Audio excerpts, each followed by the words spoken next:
History teaches us that the bigger army usually wins, but that is not always true.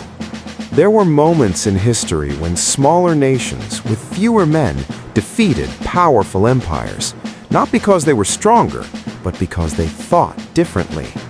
These are 5 strategies that changed the course of warfare forever.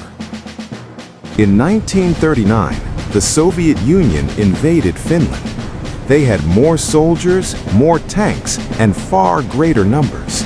Everyone believed Finland would fall within days, but this land was minus 40 degrees Celsius. Soviet soldiers wore dark uniforms, visible from far away. Finnish soldiers wore white camouflage, blending perfectly with the snow, and they did not walk. They used skis. They moved fast, silently, disappearing into the forest. They ambushed, fired, and vanished. Soviet tanks became stuck in deep snow, barely able to move. Finland did not fight head-on. They split the Soviet army into smaller parts. This tactic was called Matti. They attacked group by group, leaving the enemy cold, afraid, and confused.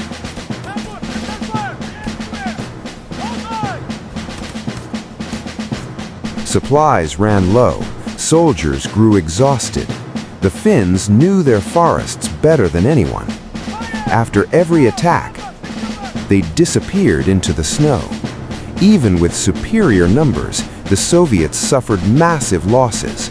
The world began to notice Finland. This war proved one thing: speed is stronger than heavy weapons. Intelligence is stronger than numbers.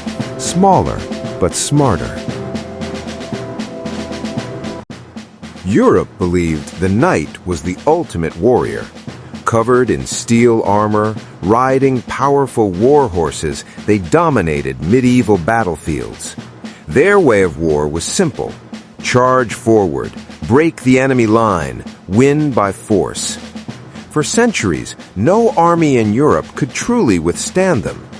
But in the year 1241, something unfamiliar appeared on the horizon. Dark shapes in the distance, moving fast, too fast. They were the Mongols, warriors who were raised on horseback since childhood. For them, riding was as natural as walking. Their main weapon was not the sword, but the bow. They did not fight up close, they attacked from a distance. They shot arrows and retreated, shot arrows and disappeared. To the European knights, this looked like fear, like the enemy was fleeing. So the knights did what they always did: they charged. Wearing armor that weighed dozens of kilograms, they chased the retreating riders across open fields. Their horses grew tired, their formation began to break, and that was exactly the plan. Suddenly, Mongol riders appeared from the sides and from behind. The knights realized too late: they were surrounded. Arrows rained down from every direction. Many knights fell without ever swinging their swords. That day, Europe learned a hard lesson. Warfare had changed. Speed had defeated steel. Mobility had defeated armor. And this is how the Mongols were able to push deeper into Europe than any enemy before them.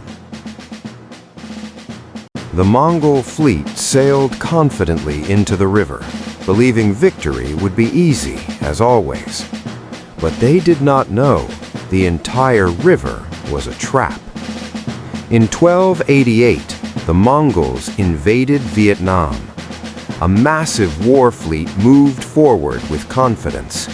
The Vietnamese general Trần Hưng Đạo created an unexpected plan. He ordered thousands of sharp wooden stakes to be planted into the riverbed. They chose the moment of high tide, when the stakes were completely hidden underwater. Then the Vietnamese pretended to retreat. The Mongols believed the enemy was fleeing, so they chased deeper into the river. And then it happened. the water level began to fall. Sharp wooden stakes slowly emerged from the surface. The large Mongol warships were pierced from below, trapped in the middle of the river. They could not move. They could not escape. Suddenly, Vietnamese forces attacked from both riverbanks. Fire arrows, small boats, and rapid assaults followed. Within hours, the Mongol fleet was destroyed. This became one of the Mongols' greatest defeats, not because of advanced weapons, but because of wood, tides, and a fake retreat. Vietnam became one of the very few nations in history that successfully stopped the Mongols, because they turned the river itself into a weapon, a trap hidden beneath the water. In 1905, the world believed Russia was a great superpower. Its massive navy sailed across half the globe toward a small island nation in Asia. That nation was Japan. But Japan was no longer a backward country. For decades, it had studied Western technology, modern warfare, and naval strategy. And Japan had been waiting for this moment. The Russian fleet was exhausted after traveling thousands of miles. Many sailors were tired. Supplies were low. They did not expect Japan to be ready. In the narrow Tsushima Strait, Japan set a trap. Hidden in the mist, the Japanese fleet waited silently. Then, Japan attacked first. Fast movement, precise coordination, clear communication. The Russian fleet was caught completely off guard. Confusion spread across Russian ships. Their formation began to break. Japanese gunners fired with remarkable accuracy. One by one, Russian battleships were hit. Some began to sink, others surrendered. In less than 2 days, most of the Russian fleet was destroyed. The world was shocked. For the first time in modern history, an Asian nation had defeated a European superpower. This battle did more than win a war. It changed the balance of power in the world, and Japan rose as a new global power.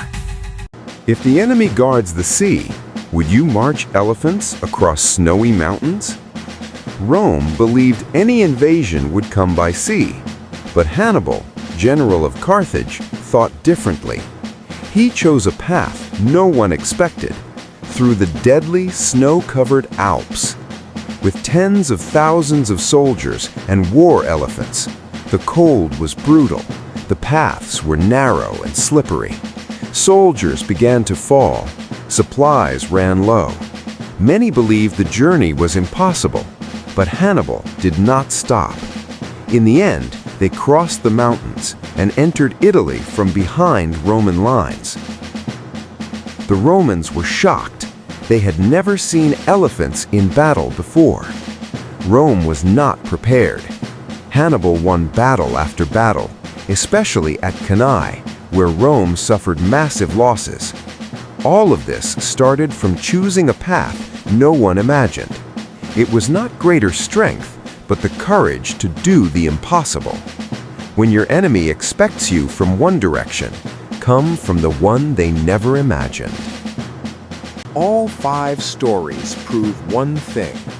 War is not always decided by numbers or bigger weapons. It is decided by strategy. When you are smaller, you must be smarter. And throughout history, those who think differently often change the world.